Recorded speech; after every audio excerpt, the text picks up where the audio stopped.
शीतलहरले ढाकेको बुटोललाई निहाल्दै सूर्यदेवको दर्शन नगरिकन बिहानीको सुरुवातमा हृदयसँग च्याट्ट लाएर गरेर ज्यानै मार्ने जाडोसँग बस्नको लागि तयार भएर आफ्नो बिहानको कार्य सकेर जल चढाएर मन्त्र पढेर गाइजहरू च्याट्ट लाएर गाइजहरू यता मम्मीले मलाई मिठो मिठो मिठो चिया बनाइदिँदै हुनुहुन्छ। मम्मी चिया बनाइदिँदै हुनुहुन्छ, रातो चिया च्याट्ट लाएर। मम्मी आज घुम्न जान्छु है बुटोल।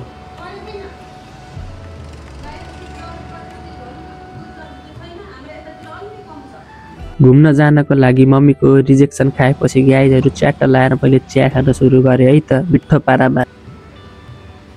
मिठो पारामा चिया खाएर सकेपछि गाइजहरू म लागे आफ्नो बिस्ताराहरू मिलाउनको लागि होइन, जुन ट्याक्क लाएर सुँगुरको खोर जस्तै देखेको थियो। च्याट्ट लाएर आफ्नो बिस्ताराहरू मिलाइसकेपछि बिहानीको कार्य सकेर गाइजहरू म बसे सामाजिकको पढ्न होइन च्याट्ट लाएर। खाँदा पनि यस्तो हात कमाई खाना पर्छ गाइजहरू। यस्तो जाडोमा हात कमाई खाना खाएर गाइजहरू च्याट्ट लाएर म कान्तिको स्टुडेन्ट एभरेस्टको बसमा चढेर मम्मी र आन्टीहरूसँग लागे भाइको रिजल्ट हेर्न कान्तितर्फ है त गाइजहरू च्याट्ट लाएर। नेपालकै दोस्रो नमुना स्कुल कान्ति स्कुल आएर च्याट्ट लाएर भाइको रिजल्ट हेरेर भान्जासँग वार्तालाप गरेर गाइजहरू हामी लाग्यौँ फेरि घरतर्फ है त च्याट्ट लाएर। म घर फर्किनु अघि मैले हजुरहरूले कान्तिको दर्शन गराउन चाहे गाइजहरू। हेर्नुहोस् हाम्रो कान्ति स्कुल कस्तो बवाल देखिन्छ भनेर च्याट्ट लाएर।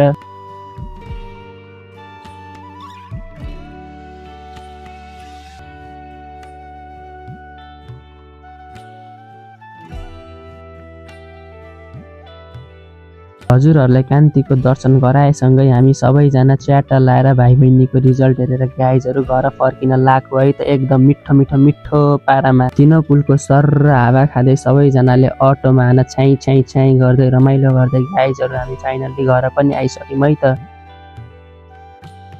घर आउने बित्तिकै मैले सुरु गरेँ गाइजहरू च्याट्ट लाएर दिदीको बर्थडे मनाइदिने है त। एकातिर दिदीलाई भिडियो कलमा राखेर अर्कोतिर हामीले केक काटेर च्याट्ट लाएर। यस्तो किन गरेको भन्ने छ भने हजुरहरूलाई मेरो दिदी जापानमा हुनुहुन्छ अनि हामी नेपालमा, त्यही भएर है त गाइजहरू। ल्याम दिदीको बर्थडेको केक खाएर गाइजहरू च्याट्ट लाएर अदुवा चिनी चियापत्ती राखेर मिठो पारामा चिया पकाएर गाइजहरू चिया पिउँदै मजाले हजुरहरूलाई मेरो घरको ब्याकग्राउन्ड देखाउँदै गाइजहरू च्याट्ट लाएर फेरि पनि एकछिन सामाजिकको पढाइ गर्दै गाइजहरू। मेरो भएको थियो खाना खाने बेला गाइजहरू। आज खानामा मिठो पारामा रोटी सब्जी बनेको थियो। आजको लागि यति भन्दै thank you for watching and do follow है त।